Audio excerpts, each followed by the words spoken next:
This is another video for my YouTube, and this time I'll be showing you how to set up an aquarium. And here I have a 20-gallon aquarium, and this is where I'll be showing you how to set up. This is a 20. It goes for basically the same for all aquariums, but I'm showing you how to set this 20 up. And it'll go for your and then if you want to set up a 40, a 50, a 75-gallon aquarium, it'll all be the same.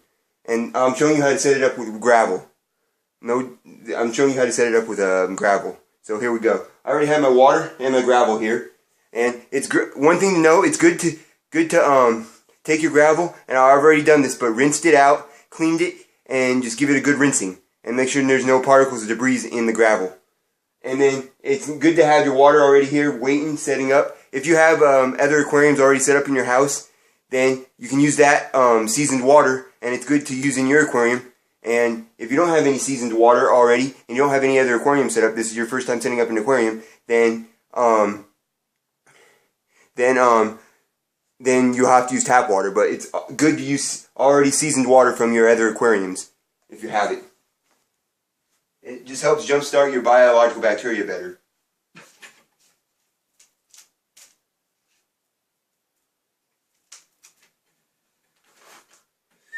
So first of all, you take your gravel and you'll pour it into your aquarium.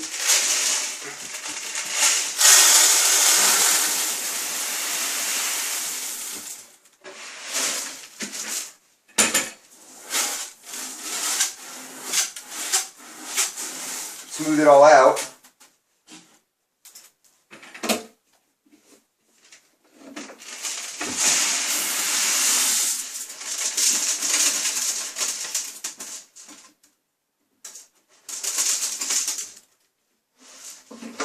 Get it all in there.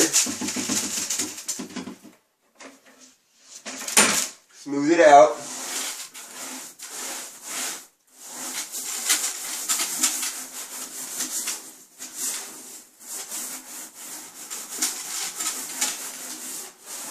Sorry if this is really bad quality. I'm using my Galaxy Note to record this.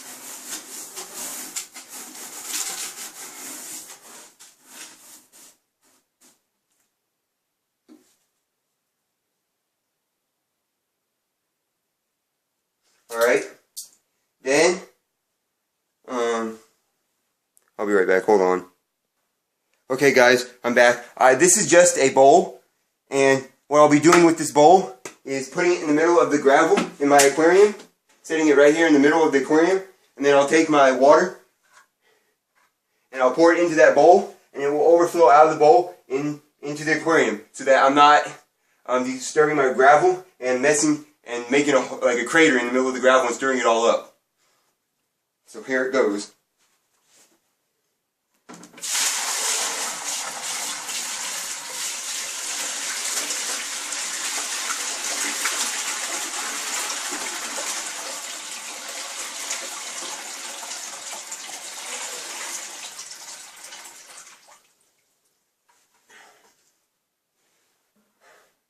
Okay, that's the first 5 gallons of water. I'll be back when I have another 5-gallon bucket full of water.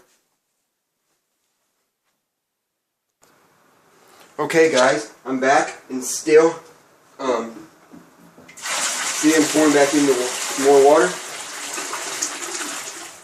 And you're still pouring it into the middle of your container, so it's not stirring up all your gravel. You may see you may see some debris in your water. That's fine, as long as it's not totally dirty and sooty, like where the water's not clear. But you will see from the gravel, if this is used gravel before, if you used this gravel before and you're cleaning it out and then reusing it, then you will see some. There's no way around it. You will see some. As long as you've cleaned it, strained it, cleaned it as good as you can, rinsed the gravel as good as you can. There's no way you can't. There's always going to be some type of debris or particles in your gravel. As long as it looks clear like this clear the water. I don't know, you can't see very well, sorry, but as long as the water looks this clear, then you're always going to have some debris in the water, even after you've used the gravel and cleaned it and everything. Alright, I'll be back with another bucket of water. Okay guys, at this point, when you got your aquarium this full, about almost to the top, then you can go ahead and plant your aquarium up. And right here, I don't know if you can see, I have some nice, this is nice Java fern. And you can just see the roots are just, look at these roots.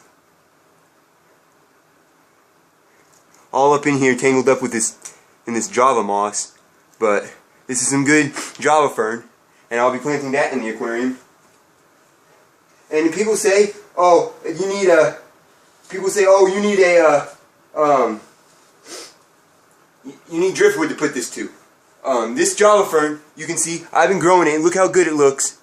Look how good this Java fern looks. And I've not grown it on any driftwood. This is pure in the gravel. I've just let it sit on top of the gravel, and the roots dig their way down into the gravel. As you can see, there's gravel all tangled up in the roots. And it just grows on sitting on top of the gravel. That's all. And that's how good this thing looks. So I'll plant that up in here.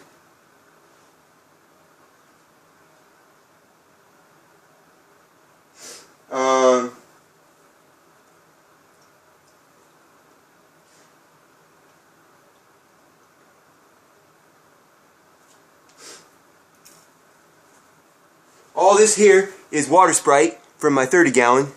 All this here is water Sprite that I just pulled out some pieces, and I'm going to grow them in the 20 gallon. This is just good water Sprite. And I'm going to plant this in the aquarium.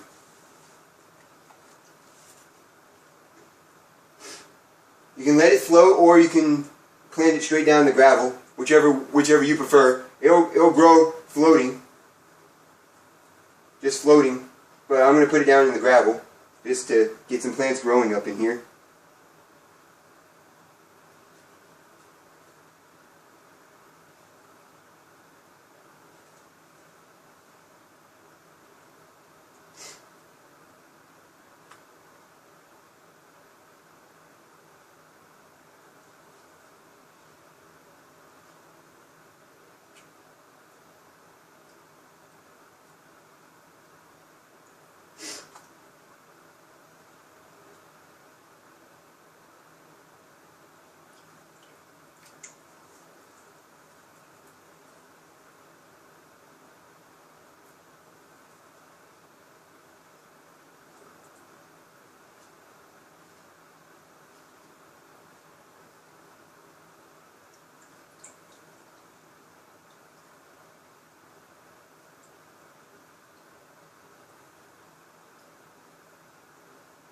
I'm just pulling the plants apart that are stuck to each other, and getting down at the roots. Make sure you're at the roots, the good roots, and you just go down in the gravel and stick it in the roots down in the gravel, and there you are.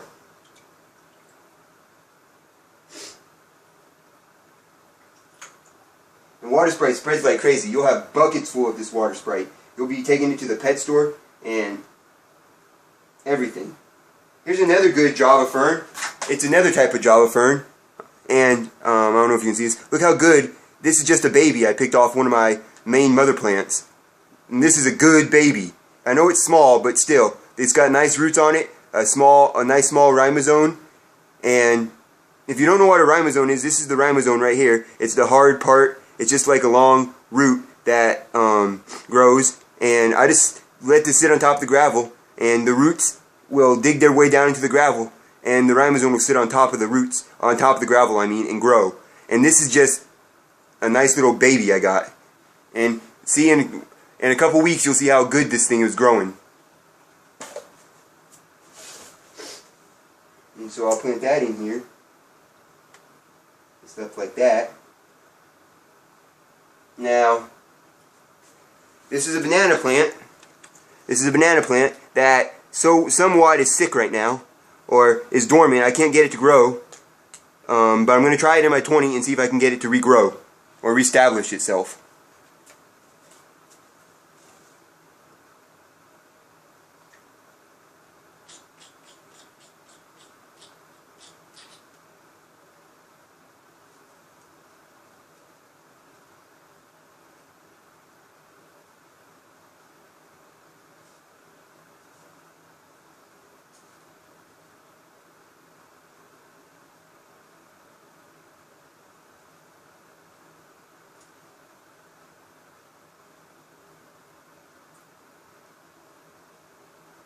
Oh, and if you see a banana plant, you'll see bananas on the bottom of the plant. Those are the roots. You don't want to bury the bananas, just the roots in the gravel, not the bananas part.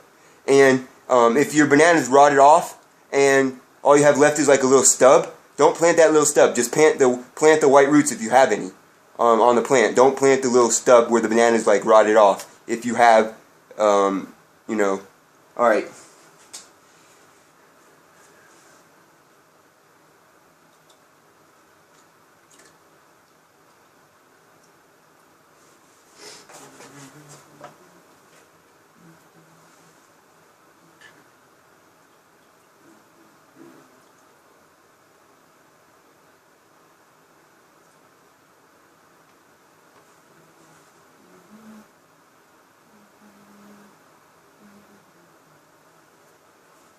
And these are some baby jungle valves I pulled off my mother plants. I pulled off the mother plant. These are some baby jungle valve. And I'm going to plant this in the aquarium and see if I cannot get these to spread. Look, there's some babies coming off of this. I didn't even know that. Yeah, I'm going to plant these in there. These are good jungle valve. I'm going to plant those in there and see if I cannot get them to spread like a forest.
And I'm just planting another little baby Java fern. It's a species of, this here is a species of Java fern. Sorry you can't see very well. And I'm just letting some of the water sprite float on top of the aquarium, on top of the water so we could, okay, then, so it can grow. And then, this is where you add your filter and your heater. This is the part after you're done planting your aquarium. After you're done planting the aquarium, I will add the filter and the heater. So I'm adding the heater in there now.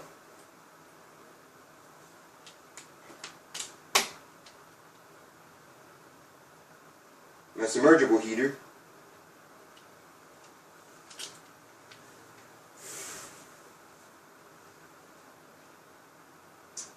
Here's some more water spray that can float. Now I'll plug it in.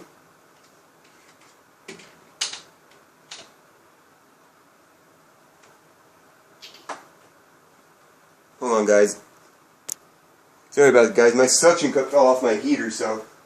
But I got a submergible heater that can go underwater. Like so. And then I'll just stick the heater back here.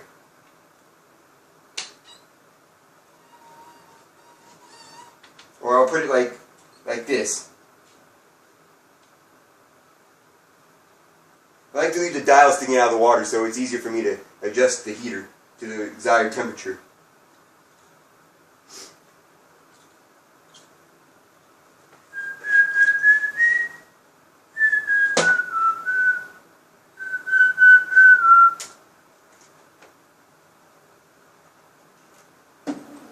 Plug in the heater. Make sure that your light is on, that you see a light on the heater. Adjust it to the temperature you want.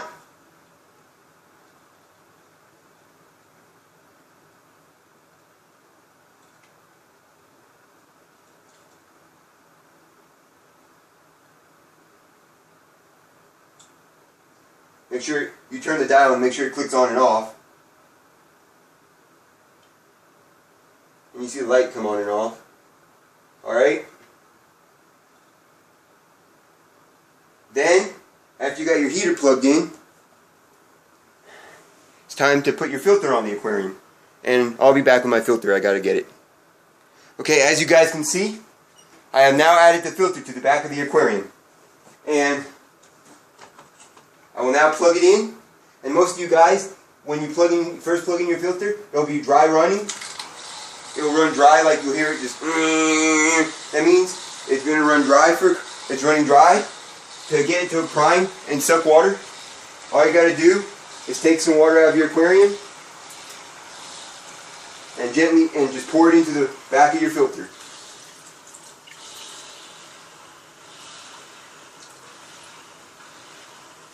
Then you'll start to see it suck and start pumping water.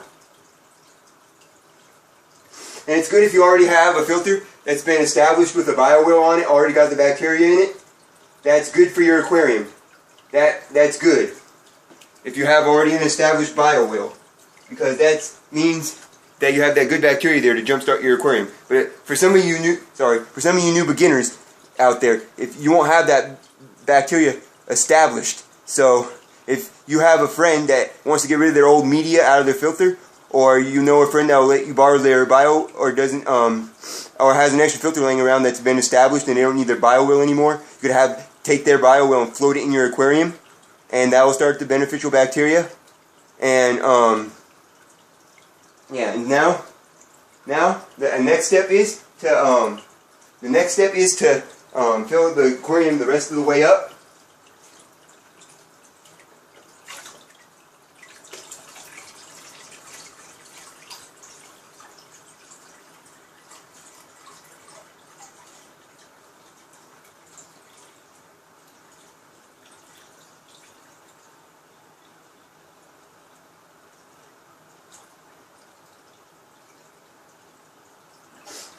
You don't want to fill it up too high, but you want it high enough that your bio-oil will continue to spin.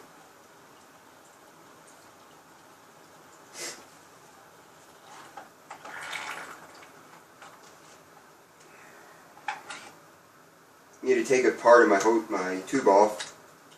Don't need it so long. I'm just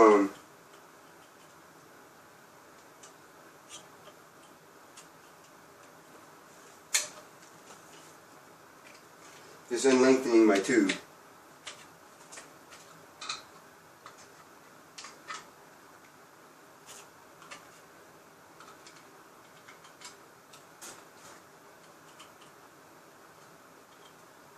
Well guys, I'll be right back. I gotta get my other part. Alright guys, I'm back. Sorry about that. I had to switch out my thing here.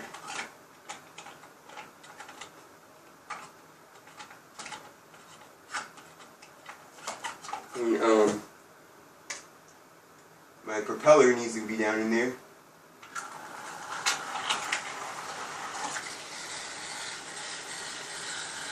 There we go, shorter intake tube for this tank.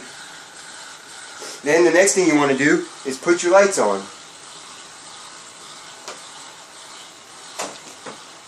Which is already set up and is already plugged in for me, I forget. And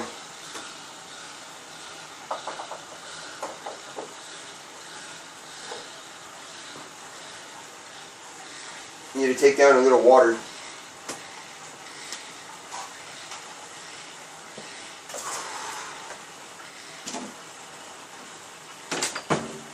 Let's see here, guys. Yeah, guys. Have my thing here.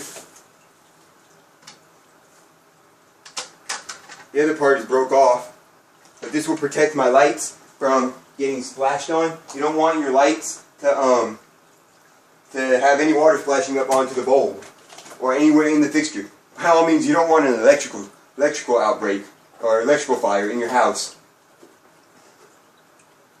And then you turn them on.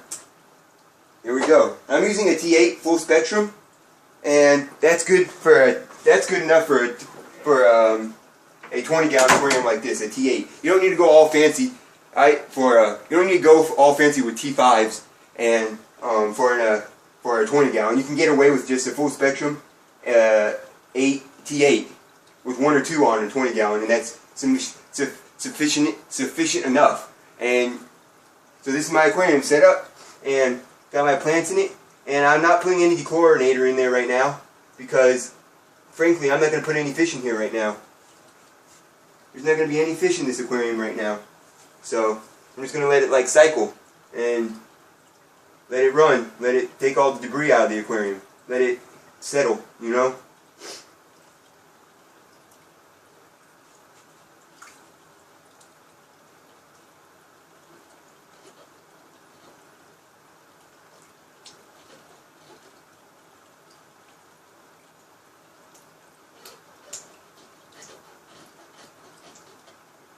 But anyway, guys, yeah, this is how you set up an aquarium, and here you go. It's set up.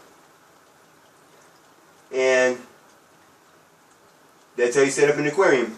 Thanks for watching, and I hope you stay tuned for my next video on my YouTube channel. And that's about it.